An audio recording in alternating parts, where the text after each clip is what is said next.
नमस्कार मित्रांनो, आज आमची योगेश आणि माझी माहूरची ट्रिप निघालेली आहे. आमचा प्रवास चालू झालेला आहे. अशा सुंदर असा प्रवास करत असताना गाडी योगेश चालवत होता. मग आम्ही पोहोचले माहूरला. माहूरला पोहोचल्यावर एक सेल्फी घेतली.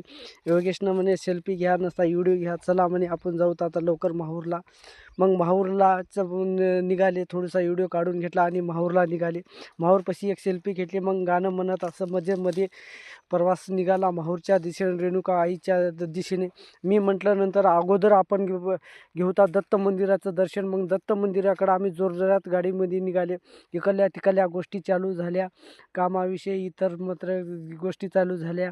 मग निघाले. रेणुका आईचं थोडंसं मंदिर दिसलं मागून. मी म्हटलं दत्त मंदिरला जाऊन आपण प्रवास चांगल्या प्रकारे होईल, मग नंतर आपल्याला इकडे येतील. मग आम्ही निघाले दत्त मंदिराकडं.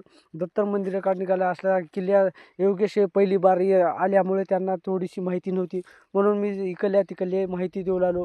प्रवासामध्ये त्यांना दाखवलं की इकडे कसा किल्ले आहेत, की रेणुका देवीचा त्यांच्याबद्दल माहिती दिली. मग आम्ही दत्त शिखरला गेले. दत्त शिखरला गेले असता इकडले थोडंसं दाखवलं. दत्त शिखर हे इथं आहे, दत्त महाराज असतात. आम्ही दत्त महाराजापासल्या तिथं दत्त सिंबॉलापाशी आम्ही थोडीशी फोटो काढून घेतल्या. योगेशने म्हणले दोघं जणही फोटो काढून घेऊन नंतर मग प्रत्येकाची वेगवेगळी फोटो काढून घेतल्या. दत्त मंदिराकडे निघाल्या. तिकडे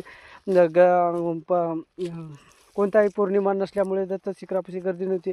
मग आम्ही निघाल्या अनुसया मातेकडे निघत असताना अनुसया मातेबद्दल थोडीशी योगेशला माहिती दिली. मग योगेशनं म्हणलं चला वर जाऊता. वर गेल्याच्या नंतर आम्ही तेथील रेणुका देवीच्या तिथं फोटो काढून घेतले. मग पायऱ्यावर बघितलं काय योगेश तर माकडाच्या फोटो काढण्यामध्येच व्यस्त होता.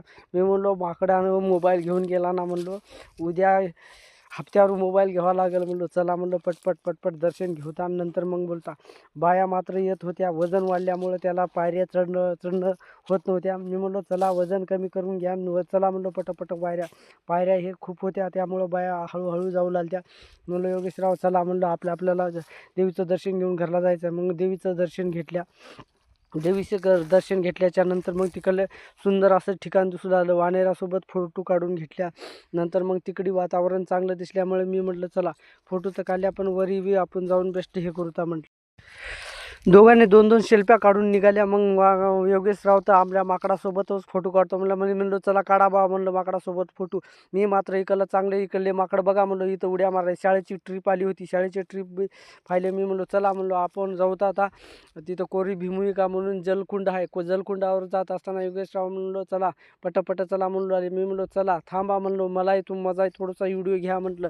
योगेशराव पटपट पळू लागले. मग नंतर म्हणलं हे घ्या म्हणलो कॅमेरा, मी बी थोडंसं येतो म्हणलो कॅमेऱ्यामध्ये. लगेच मग कॅमेरा योगेशरावसाठी जवळ दिलो आणि मी बी थोडंसं व्हिडिओ काढून घेतलो. मी म्हणलो चला तुम्हाला किल्ला दाखवतो म्हणलो.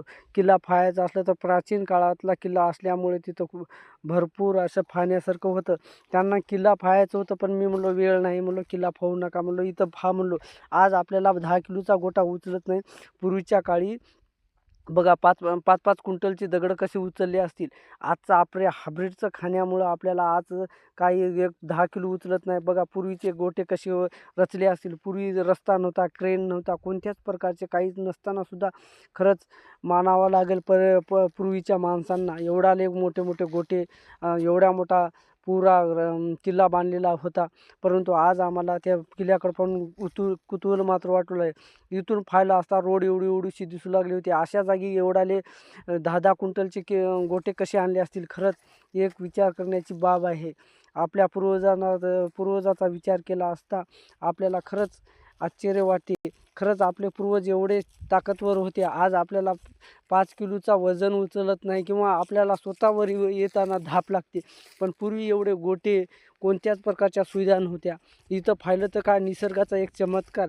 एवढ्या उच्च माळावर सुद्धा पाणी 12 महिने या कुंडामध्ये राहतो. खरंच योगेशला सांगितल्यावर तो आश्चर्यचकित झालं. खरंच तेव्हा बाजूला पाहिला कुंडामध्ये काळझर पाणी नितळ 12 महिने ह्या जागी पाणी राहते. खरंच पाहण्यासारखं आहे.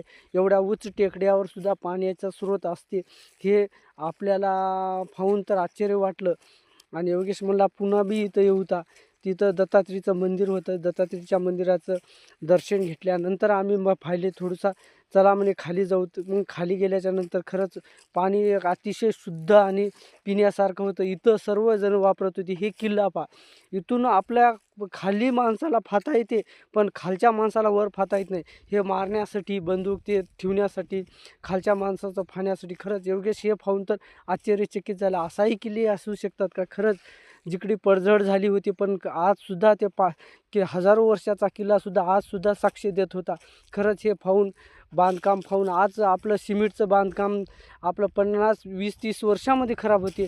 हजारो वर्षापासूनचं बांधकाम जसंच्या तसं ताठ मानेनं उभं होतं. हे पाहून मात्र आश्चर्य येतं.